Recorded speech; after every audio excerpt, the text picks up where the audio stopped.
You're listening to the Epic All Day podcast with Jim Simcoe. I'm here to help you make your life epic, so let's get rolling with the show.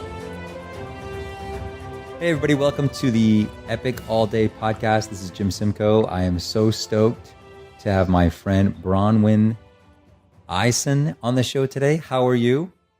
I'm great, Jim. How are you? Good. It's great to finally have you here. So this is the actual second go around of recording this because we had a little technical difficulties before, but like I was just saying a couple minutes ago before we started recording, I'm not going to touch anything. I'm not going to even look at my keyboard. I'm just going to talk. We'll just talk. Well, no problem. I'm happy to be here the second go around. Yeah. Great. Thanks for having me. Yeah. And I'm so stoked. I'm so stoked to have met you and get to know you a little bit. I think your story is so awesome and so will be so impactful for so many people. Before we get into all that, can you tell everyone a little bit about yourself? Sure. Bronwyn Ison is my name, and I live in La Quinta, California. I own a yoga studio here called Evolve Yoga, and I moved out here to the Palm Springs area about 8-9 years ago from Scottsdale, Arizona.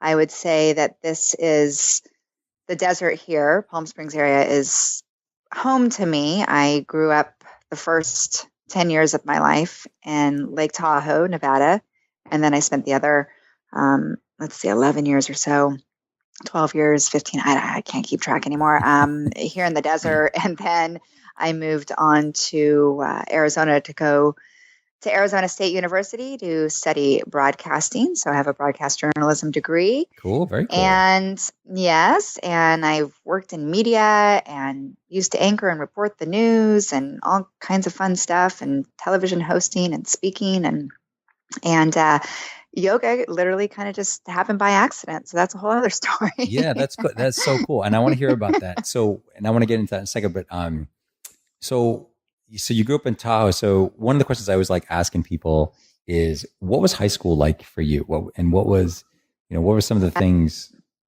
because I think so many interesting things happen to us in high school and so many different things that happen in high school end up shaping the rest of our lives.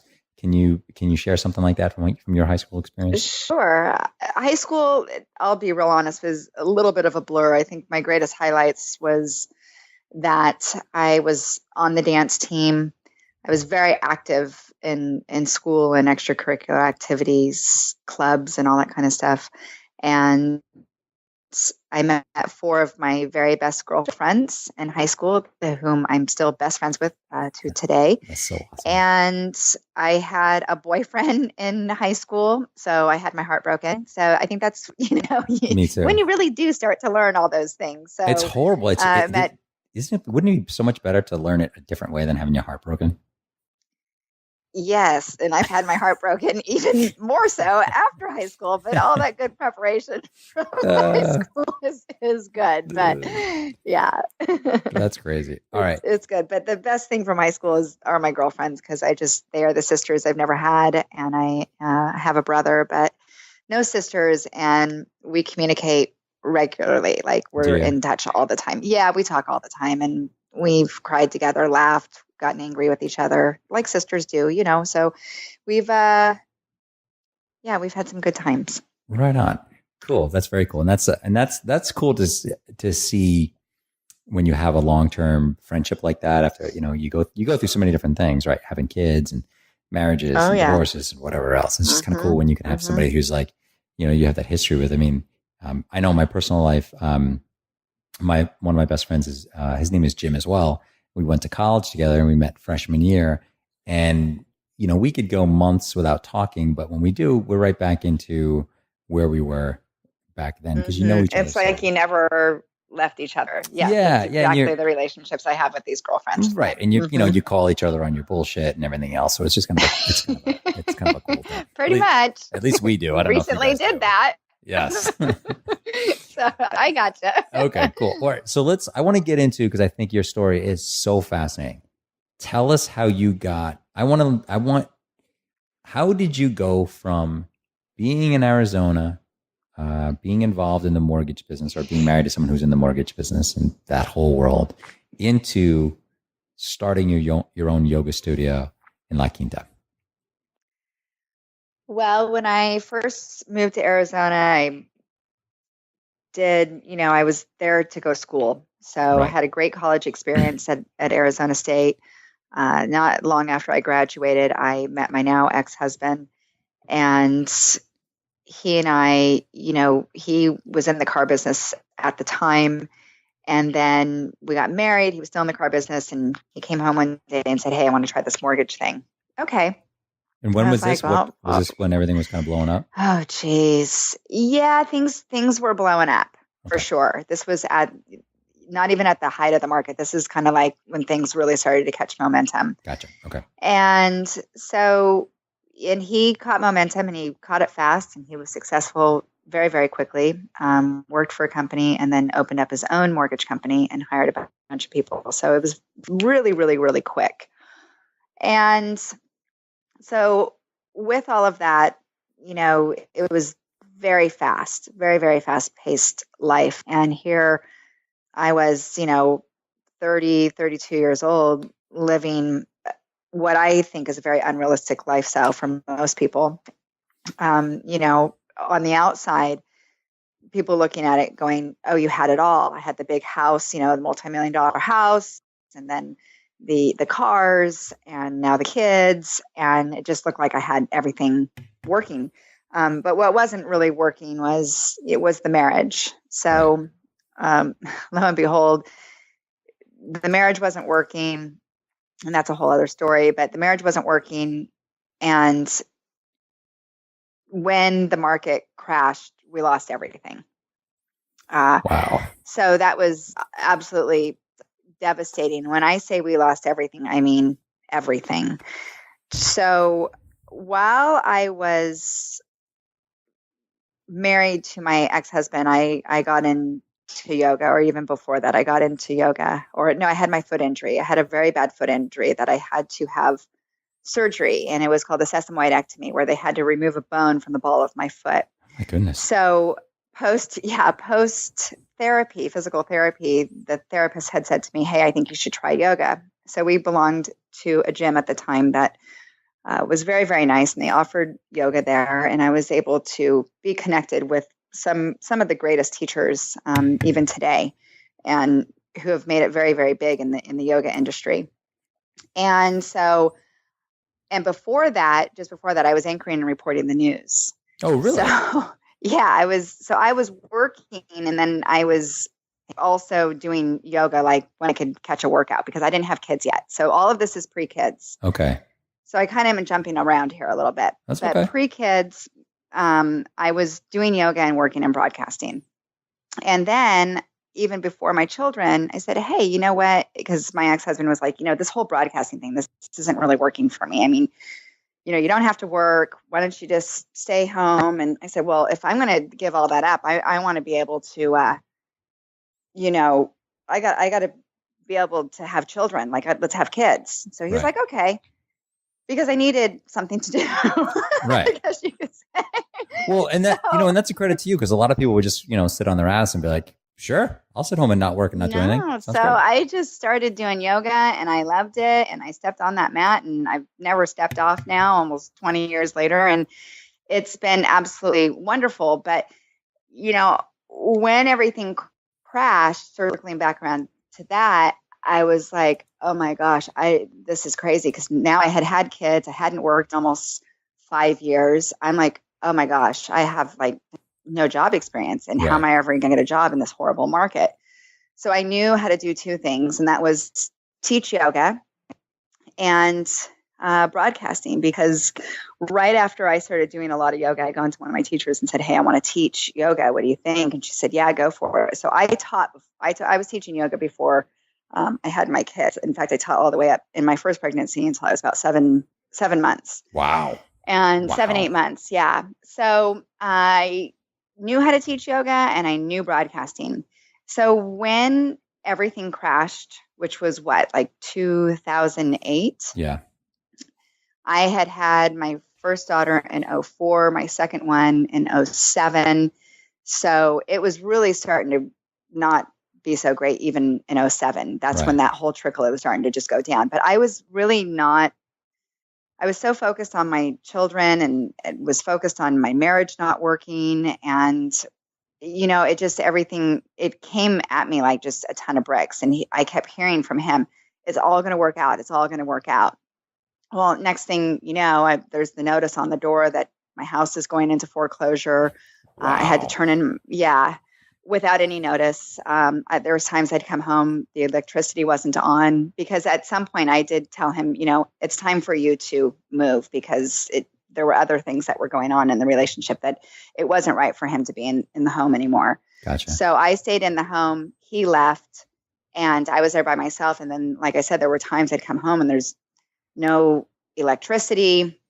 And I remember my dad coming to me one day, and he looked at me and he goes, "It's over. This is over, Bronwyn." I'm just like oblivious. I had no frame of reference of anything except like, what do you mean it's over? You're going to need to move out of this house. You're going to need to turn in your car. Like, it's over. I was like, oh my gosh, goodness. I've built my life here. And anyway, so harsh reality of it was the notice came on the door. Since my ex-husband was in the car business before, my dad said to me, the right thing for you to do, instead of them coming and getting the car or you showing up in the parking lot and your car is gone with these two kids, you need to just go turn in your car. So I went to the old dealership where he used to work, which he was no longer there, obviously, and I turned in my car. And so from there, my dad gave me a car to use. My family helped me pack up my home in Arizona, and they brought me out here to California. We came back here to California, which is, Palm Springs area, which was familiar to me. But I carried with me a lot of shame at that time, Jim, because I felt like, oh my gosh, the people who knew me, and now I'm coming back home, not living at home, but technically coming back home, like I felt like I had failed so miserably. And now I've got these two kids. I can't get a job. I had a job here locally at a local news organization with NBC. Mm-hmm. And I was hired. And on the way here, when I was literally moving here, he's like, "Hey, guess what? I got a job in Florida. So I passed your stuff along and we'll be in touch with you." And I'm like, oh my gosh, I just lost this job. So it was really crazy. Wow. Anyway, so long story longer, I had a friend who worked, her husband worked in fitness here, got me a job at a really beautiful, prestigious club, one of the most prestigious clubs in the country. I started teaching yoga there. I had a friend who introduced me to a company that was looking for a medical host to travel with them around the United States to do medical hosting for them, which was physicians, dentists. So fortunately, when I moved out here, I had those two jobs. I had, but they were very few and far between as far as teaching and getting the medical hosting. Even though it was still happening, it wasn't enough to really supply a really deep income for me to where I could support myself and kids.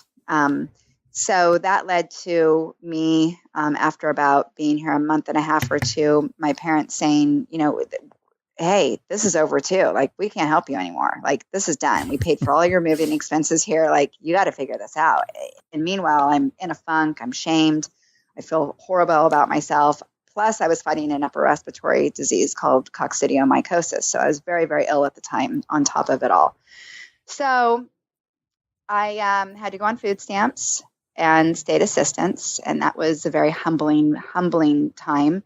I had really wondered what had happened to my life. Right. And to me, I just felt like I was going on a downward spiral. And I was so deep inside my rabbit hole that I didn't know how I was going to get out. So I went into a little bit of a funk for a while. And then one day while sleeping on my mom's couch, I got up because that became a regular habit for me. And while my kids would nap, I would just take a nap with them too, rather than being productive. And I just got up one day and I said, I can't do this anymore. This is not me. I've got to do something about this. So that's when I started to just look at my life a little bit differently and put myself into gear. I got myself more motivated. And then once I started putting myself out there, that's when things really started to happen. So over the last 5 years of being an entrepreneur, I'm, at the time, you're not grateful for the experience that you're having, but I wouldn't want it any other way, Jim. I'm so grateful for having that harsh reality, for hitting rock bottom, for being able to survive. And now my message is that, nothing is ever so bad to where you can't come out of it. There's always hope. And there are people around you, whether you believe it or not, that will come and support and help you if they know that you're willing to help yourself. You have to be willing to help yourself. And, it's made me so passionate about being able to help others, as well as being physical, whether it's a yoga practice or it's out of some sort of workout, but just being healthy in overall mind and body, because my mind was all screwed up, my body was all screwed up, and I came full circle with healthy mind, healthy body. So there you have it. Wow. I mean, first of all, thank you so much for sharing. Thank you for sharing all that. I mean, it's an amazing story. And I got to tell you, like, most people are not honest or strong enough to be willing to share that type of story in that level of detail. So it's just really cool, first of all, that you can do that. I mean, it shows how confident and how strong you are. I have a couple of questions. So when you were going through this time, were you still very connected to the yoga mat and to your yoga practice? Or was that something that was? You were? No, I was teaching. And then I was also finding time to practice.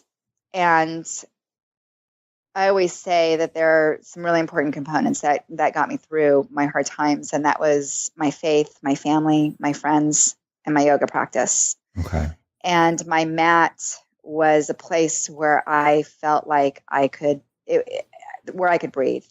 Right. There were some times when I would be into my practice almost 20 minutes and I had finally caught my breath. Wow. I walked around just holding my breath, which is why I pay such attention to breathing techniques in yoga, because most of us are walking around holding our breath. We're not allowing the breath to flow. It keeps us stressed. It holds us back.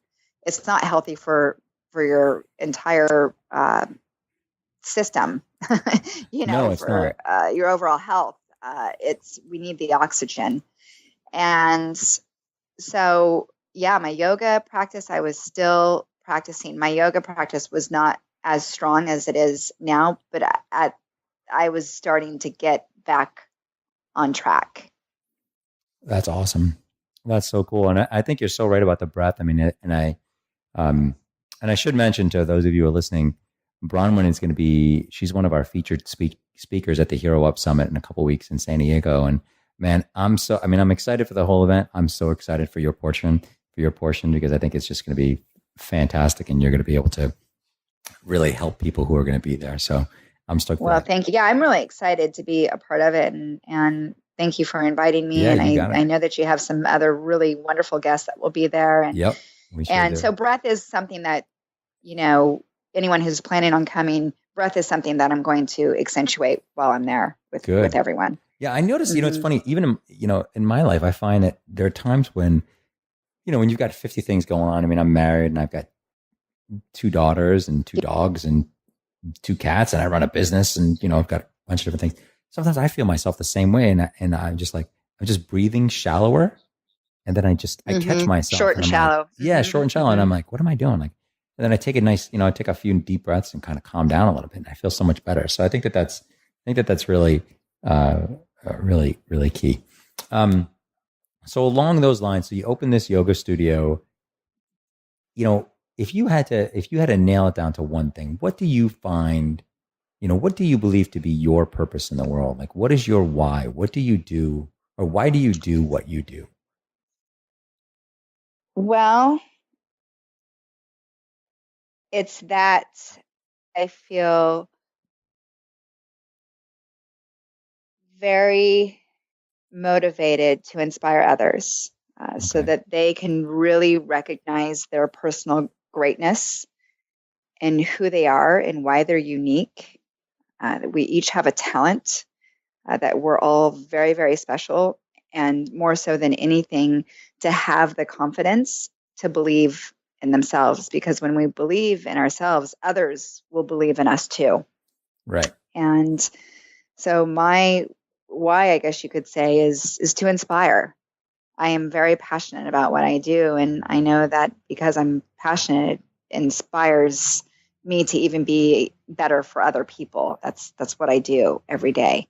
Right. And your story is inspiring. I mean, I think that it's not just inspiring, it's empowering. I think a lot of people can look at your story and say, like, here's someone who's been clearly through the ringer and has been successful despite all of these challenges. And what strikes me about you that I really respect and admire is that you're not somebody who, you don't necessarily wear it on your sleeve. So you're not necessarily walking around saying, "Oh, I went through this horrible experience and now I'm, 1,000 times better." You're kind of matter of fact about it. Like when it comes up in conversation, from what I've seen, is like that's when you bring it up, but you're not proselytizing about it, and you're not like preaching on it every time. You probably have an opportunity to, which I think is really cool. I think it's really cool. Well, thank you. Oh, you're welcome. So you deal with a lot of people. I mean, you're around a lot of people a lot of time in your studio. What do you see are the biggest self-destructive tendencies you see in people if they're in your studio or as clients or what have you? Well, I think from what I see and what I've seen over the last 5 years, and what I think I just generally see in people in general, is excuses. Okay. A lot of excuses of why not to do something.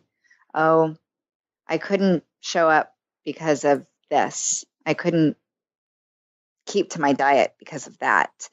I think it's a lack of consistency, and I think that can be very self-destructive. When we're consistent, you see results. Right. So, right. But overall, I would say, that might be the only thing, is that of just making excuses. Because when people say they come to my studio and they buy a package and then they don't use all of it, and then they want to come back and they want to extend it, and they're like, well, I didn't really get the results that I was hoping for. Well, you didn't show up. You got to show up to get the result, right? Somebody once said, like showing up is half the battle. I think it's so true. I think it's so true. It's just like, and I mentioned that in my classes. I mentioned that in my classes. I always tell them, I'm like, you know what? Give yourself a big hug or high five your neighbor for showing up, because you showed up, which is more than what somebody else didn't do. Yeah. Yeah. So it is. I think, and I make excuses too sometimes for not doing stuff, but I catch myself and I go, okay, knock it off. Like, don't make excuses. Own up to it. Like, you didn't go because you were tired or whatever. So, I think excuses. Yeah, I think that's a big one in people's lives. So one of the things that we've also talked about offline is the ability to build confidence through yoga, positive self-talk, and really learning to believe in who you are. And so from your perspective and everything that you've gone through and what you see in other people is, what do you think are the, a couple of keys, 3 keys of living confidently and building confidence? Well, I know that we're going to be discussing this at the retreat, so yes. I don't want to give all of them away. Don't give it all away, but because I'm not going to give it all away. But 3 of the 7 that I think are very, very important are that of knowing that you're loved. Mm-hmm. And that's important with respects to sometimes we wonder if somebody loves us or not. Definitely.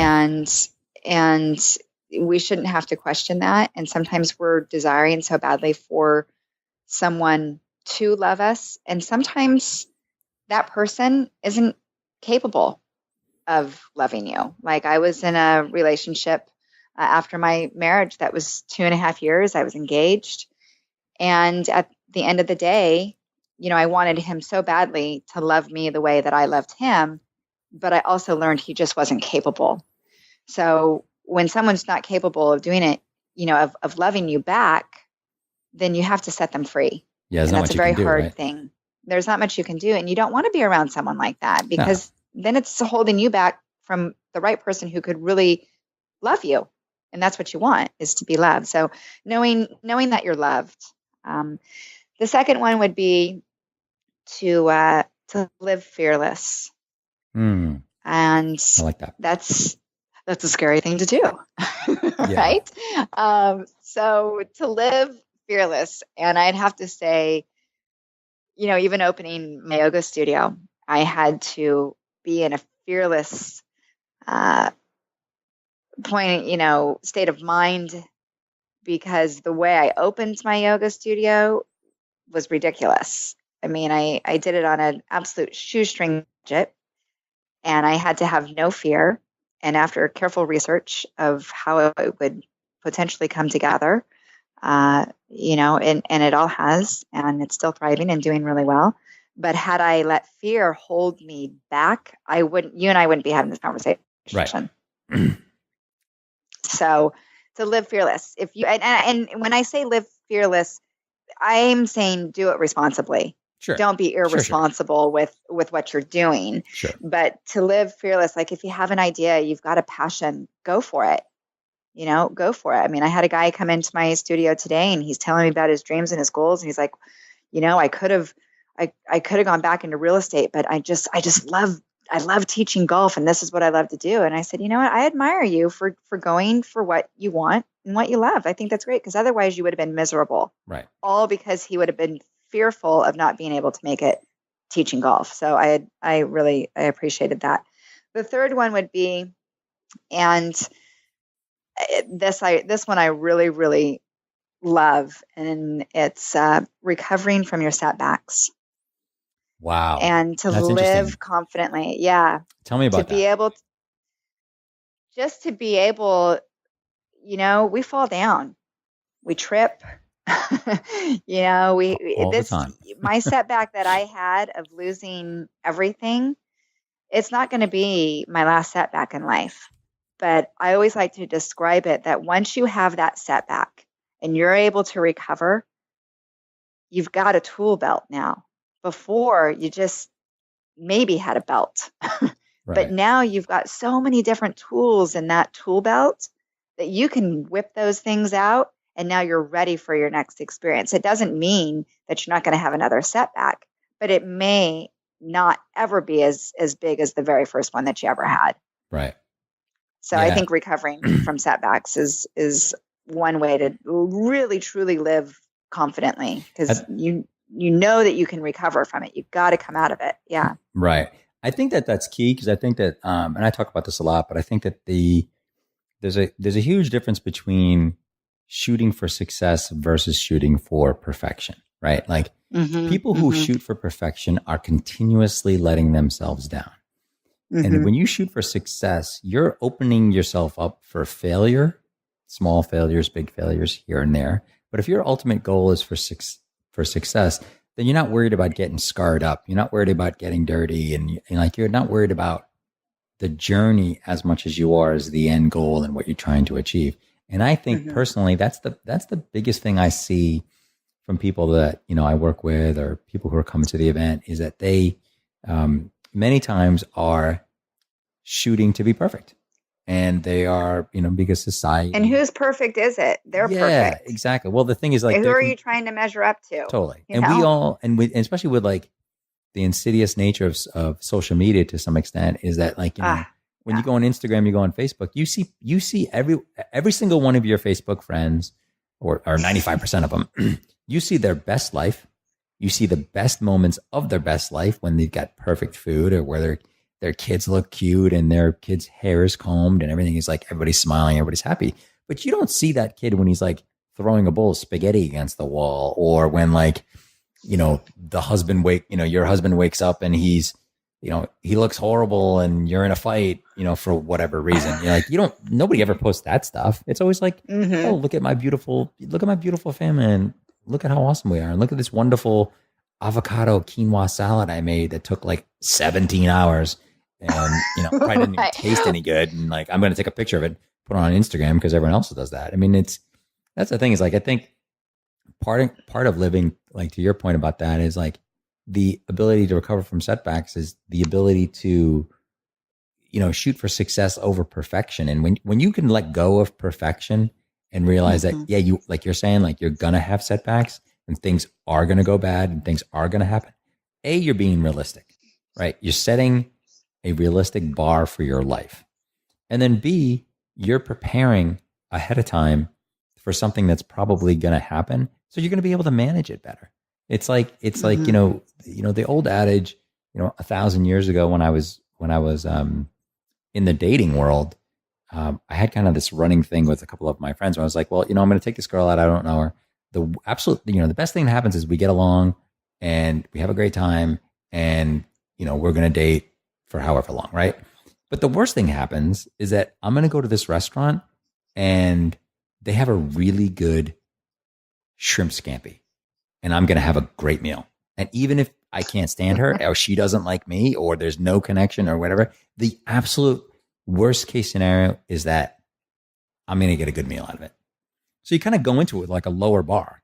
And so you're, you're always pleasantly surprised when things, when things go well, which I think is. Yeah. And if you go ahead. No, go ahead. I cut you off.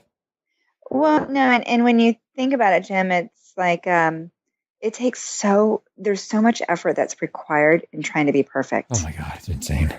I mean, it's exhausting. Yeah. There's no way. Even thinking about it makes me tired. Oh yeah. I'm like, seriously, like when you just said that, my stomach actually clenched.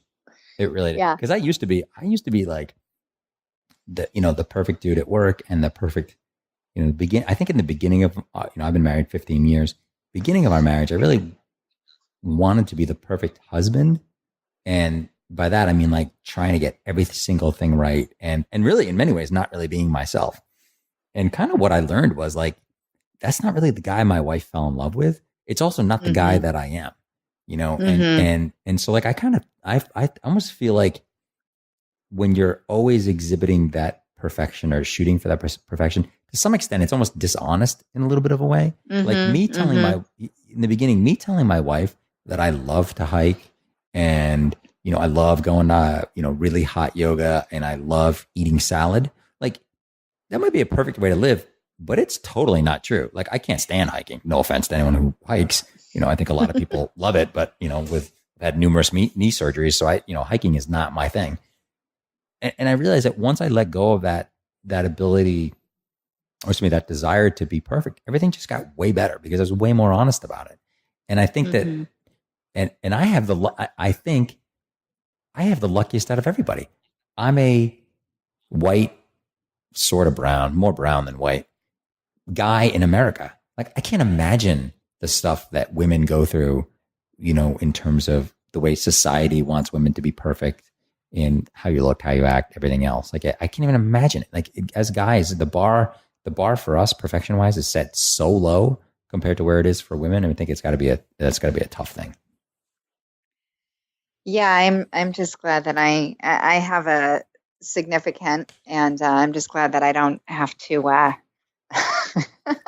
I'm glad I don't have to do that bar scene anymore. And through it all, that's the thing, through my trials and tribulations and being married and being engaged, I needed a timeout and finally found the right person, and he's absolutely wonderful. So but it took all that time.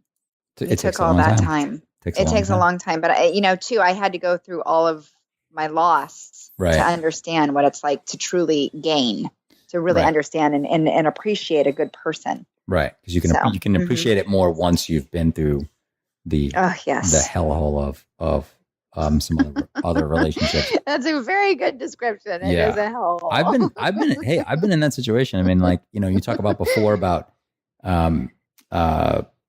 sort of the self-destructive tendencies you see in your clients. And the big thing when you said was excuses and how that affects it. Like, I know from my own personal experience, when I lived in LA, I dated a girl who ended up being a lesbian, and I dated her for 2 years, and I tried everything in the world to try and get that woman to love me. And like, quite honestly, like it was never going to happen. And I just kept making excuses after excuses after excuses. And I wasted, 2.5 years of my life from that. So like, I've been in. Well, you and I are in the same boat. I mean, I dated someone for 2.5 years. That's a whole other podcast. That is a whole other podcast. We will come back to that because that's probably a different podcast, but that would be good. We'll stay on topic on this one. So, Yes. so go back. So, one thing I wanted to ask you too, because you touched on something. What, during your time of, when you were climbing back out of your hellhole and you were climbing back Mm-hmm. out, what did you do to really improve your confidence and your success? Was it a daily thing of affirmations and meditations and, positive self-talk, or did it come in big chunks, like in big moments? Like, what was that like? What was your experience like? It was gradual. Okay, It was very gradual. I cool. wouldn't say, I mean, eh, nothing, yeah, it was definitely gradual. And, I still work on it and I preach it, but I also know that it's something that, so anyone who thinks they're going to have instant confidence overnight that's not reality. Yeah, it doesn't happen. It doesn't happen, just like anything. I mean, you don't get really good at surfing overnight either. Nope. So anything, you have to put the effort in. And I would definitely say it was affirmations. It was healthy self-talk. It was posting my affirmations all over my mirrors so that every time Oh, I walked cool. into my bathroom, yep. I mean, I had Post-its everywhere. In fact, at the end of my marriage, I remember he came by to see the girls, my daughters, and he walked into the bathroom and he goes, "Whoa, what's going on in here?" He goes, "Oh, it looks like we're really trying to build ourselves up." And I thought, I could have let his comment tear me down. Right. And I said, "Yeah, that's where I'm going." And I mean, we're talking about stickies everywhere. That's awesome. I mean, it did look a little wackadoodle, but I also knew that I needed that in my face all the time. And what also was very helpful was having two little girls that I was so blessed to have that are healthy, and looking at their sweet little faces every day also kept me very, very confident. And I knew that I had to build and help build a life for them. So I would say the self-talk was, the affirmations were probably the biggest thing. And then the self-talk started to come. And then the people around me have had a wonderful support system of girlfriends and family. They could see that I was trying my best to dig myself out of a hole. So that was, having people believe in me too. So that helped immensely. Yeah, I think that's key. I think it's one of the things about that's interesting is that, sometimes those people aren't necessarily the people you think they're going to be. Mm-hmm. Like my mom is crazy supportive, as is my dad and my close friends. But I remember when I was going through everything that was really rough, my uncle, who's my favorite uncle, who lives on the East Coast, my Uncle Patrick, who I've talked about before in the podcast, who I never see. I probably haven't seen the guy in 5 years, but he has been my champion my entire life. He has only been loyal to me. He's only been supportive of me. And really in my times of trials and whatever, he's one of the first people I think of, one of the very first people I reach out to. And he's always had a kind word and given me good advice. And I just always knew that he was always there for me. And it is amazing how much strength you can draw from that, even if someone is not local, even if it's someone that you're not going to see in a long time or you haven't seen in a long time. Like just the fact knowing that person exists, even if it's just one person, I think can be so empowering for our lives, especially when we are in, sort of the depths of hell, like we're talking about. Like you just need one person to believe in you, one person to have your back, and it can kind of get you. It can shift everything. Yeah, just it shifts like someone everything. who doesn't have your back. Yeah, Shift it in the complete negative way. It's either someone who lifts your spirit or breaks your spirit. Right. And those people, I think those people in many ways, I mean, because I find myself motivated sometimes by those people or I have in my life where like people who didn't believe in me and knowing that, okay, you know what, I'm going to do this on my own. I thought that guy had my back. I thought that guy was my friend from college. He's not. So that's okay. We don't have to be friends. And I know this now. I always tell this example of like when I was kind of coming up in the corporate world and starting businesses and that sort of thing. And I would have different successes and people would hear about it on Facebook or, I don't know, it would come up and I'd win an award or whatever. One of my best friends from college, John Hackett, who himself has faced a lot of demons, but has gotten through it. He was always genuinely happy about stuff I had done, always congratulating me, sending me texts, calls, whatever. And you could tell like he really didn't have anything to gain for it other than his buddy on the West Coast. He's in New York. His buddy in the West Coast had something really good happen to him. And he was genuinely happy for me. Whereas like there were other people who were in that sort of same friend group who were, would like belittle the award or like, wouldn't, you could just tell that they weren't thrilled about it or they weren't happy for me. And I was like, it's kind of weird because like these guys are supposed to be my friends, but it got really crystal clear for me that I don't need 50 people telling me that I'm great. I need one person. You know what I mean? Like I need one person. And like sometimes, I mean, I love it when it's my wife. I love it when it's my kids. If it's anyone else, it's fantastic. I've got my Uncle Patrick. Like I don't really need, 50 great friends. I've got like 3, and that seems to be good enough. Okay, so I have a couple more questions for you because I don't want to keep you forever, but I mean, I do, but I don't. Because eventually you're going to get bored. But no. What would you tell the 30-year-old version of yourself? Oh my gosh. I know, right? Pay attention to detail. Ooh, good one. Tell me more about that. What do you mean by that? I kind of felt like my 20s, I was in college. I wouldn't say that my head was in the clouds. My 30s or the actual age of being 30, I just felt like my head was in the clouds. I wasn't paying attention to detail. I wasn't taking care of myself properly. I should have been doing more self-care for myself, but there wasn't as much of an emphasis on self-care and taking care of yourself like there is today. Of course, I wish I knew back then what I know now. Right. Things would be very differently. And I think we all say that as we get a little bit older and wiser. But I think to anyone, pay attention to the people in your life who are your true friends, like you were just saying, who really matters. You really don't need that much. I sometimes really like that old saying of less is more. Yep. I mean, my ideal night is being able to stay home with my family, cook dinner, and either play games or watch a movie together. Oh, that's awesome. And I wasn't really being able. I just wasn't paying attention. I wasn't, and I feel like had I been paying better attention at that time in my life, I can't say that I would have avoided some of the problems, but I would have been a lot more privy to what was happening in my life. Yeah. So just pay attention. And it's sometimes hard to do that because 30 is still very young. It is. God, it seems so young to me. Mm-hmm. It seems so young. I mean, thank God I met Kelly right when I was 29. Yeah. But yeah, that seems so young. It seems like so, but I think that's good advice. Pay attention. I would add on that on my side, I would add, pay attention to the signs. Pay attention to the signs around you. You're going to get messages from the world.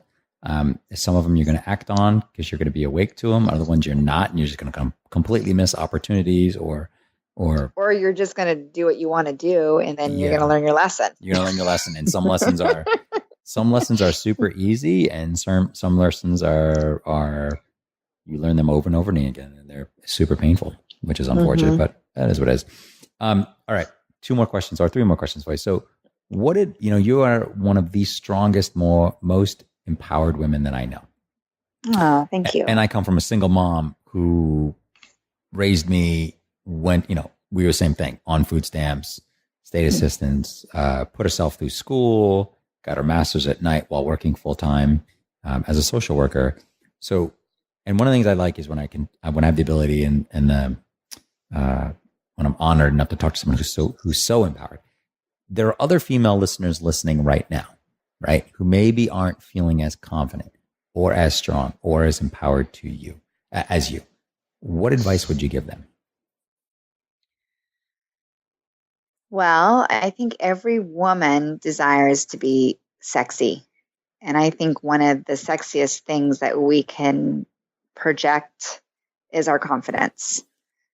100% agree. I'm not going to interrupt you, but that is by far the sexiest thing about any woman. Go ahead. Sorry. Thank you. Just stepping into man mode there for a second. So just in case anyone was curious as to what a guy thinks, that is by far the sexiest thing.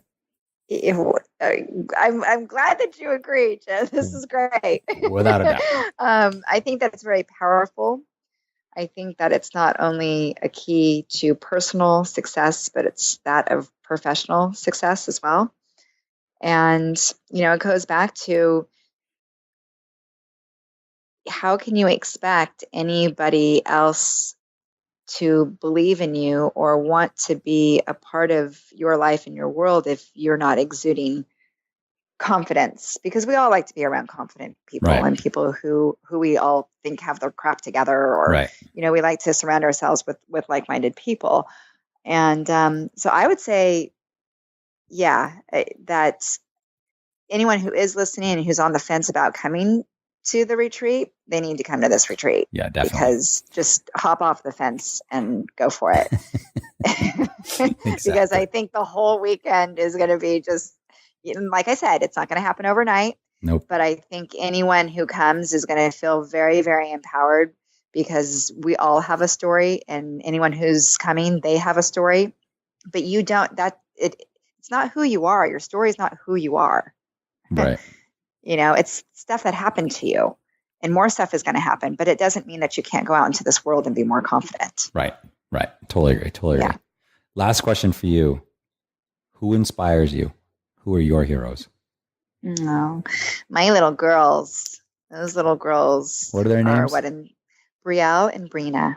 Oh, cool. Very cool. Yeah, those little girls inspire me each and every day. And people always said to me, gosh, in fact, I've been mentoring a gal who went and opened her own yoga studio in the state of Nevada. And she said, I just don't know how you do it. Like, I've just been, so inspired by you. What inspires you? She asks me. And I said, you know what? I said, Jenny, when I wake up in the morning and I have those two little sweet little faces looking at me, I'm inspired to get up and just move and make things happen. That's awesome. Yeah. That's so great. And then my heroes, I would say, after everything, now, if you had asked me this, 10 years ago, 15, 20 years ago, I don't know if I would have had the same answer. I probably would have come up with something different. But after everything I've been through, and you always know that your parents are there for you, or most parents are there for their children. But right. I'd have to say, they're my heroes. They've had their own trials and tribulations, and they've recovered from their setbacks. But they have been my heroes because they've believed in me every step of the way in my life. And that I'm very, very grateful for. That's awesome. That is awesome. Well, thank you so much for being on the show. How can people get in touch with you? People can get in touch with me. Let's see. I'll go ahead and give out a couple of websites. Yeah, and I'll put this in the show notes too, but definitely tell everybody. Oh, okay, great. Yes. It's BronwynIson.com, which is BronWyn, Ison, ISON.com. So Bronwyn Ison, that is my online yoga classes. So you can reach me that way. But one of the best ways to reach me also, if you're wanting to communicate, say via email, you can go to Bronwyn at BronwynIson.com, or you can go to Bronwyn at e-volve, VOLVE, yoga.com. And that's how people can reach out to me and just say, hey, tell me more. Tell me about, along those lines, your site. Tell me about the yoga class, the online yoga program, because this is a fascinating thing. We didn't talk about this, but I want to talk about this for a second. We'll just have to run long, but tell me about the programs that you're offering online right now. The programs that I'm currently offering online, and this has been something that I've been working on for quite some time. And I really, the idea developed from that of a mentor of mine asking me or telling me years ago that I should get online. And this was 4 or 5 years ago. But at the time I was building my studio, and then all my students were like, oh my gosh, because I have so many transient people. They're all over the United States that come out here to visit. They said, oh, you got to get, I wish I could take you home with me. Why? Please start doing classes online. So finally I was able to fulfill the request. The online classes are that of basically what you would find in my studio. So it is a vinyasa-based style of yoga. So it's vinyasa, vinyasa flow, yin yoga, restorative yoga. I break down some breathing, some techniques in video, and it's on demand. So you don't have to show up at a certain time to be in the class. You can take as many classes as you'd like. And it's a monthly subscription. The first week is absolutely free for 7 days. And people can just enjoy yoga from anywhere, anytime. And then the platform will be growing. In fact, I was just talking to someone earlier. So it's yoga, wellness, and balanced living. So I've got the yoga portion of it, the wellness and the balanced living portion of it is coming this next year. Mm-hmm. And it's so it's free for the first week, and then it's like $15 a class, which seems super affordable, right? $15 a month. Oh, it's only $15 a month? Yeah. It's very I thought it was affordable. $15 a video. No. It's very affordable. So you have access to as many classes as you want. I have one online user who's doing like 3 classes a day. So she just loves her yoga. She was with me and she used to come every single day, but she recently moved to South Carolina. So now she's online. That's very affordable. So that's really less than I'm going to affordable. spend on coffee in like 10 minutes when we're off the phone.